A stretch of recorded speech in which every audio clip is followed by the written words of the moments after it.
Hey, this is Carlin Wilson, and today's video is FlyLady Baby Step Day 19. So today's baby step is kind of nuanced, and it's about getting inspired.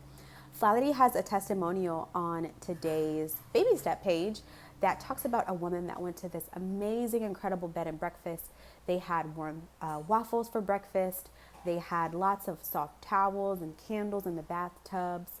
They had all the books that they wanted to read and yoga videos that they could do. And she talked about just how relaxing and calming it was. And then she told FlyLady that it was actually her house, that she had created a home where she felt like she was at a bed and breakfast. And FlyLady really wants us to get inspired by that, because this can be our reality if we keep up with these baby steps. Now, I don't know about it being like nice and peaceful and all of that if you have kids, but I do believe that we can find things to make our homes really cozy and comfortable, and really be a place that we can find to be a haven and not a place of chaos and clutter and things that really don't relax us at all, but really can overwhelm us.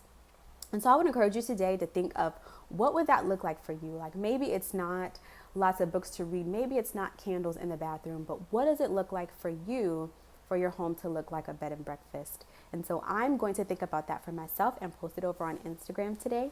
So follow me over there if you haven't already. Subscribe to this channel to follow along with the 31 days of baby steps and to build these new habits with us. I have a link below for a calendar that you can print out and follow along with all these baby steps to keep you on track. Thanks so much for watching this video, and I'll see you in the next one. Bye.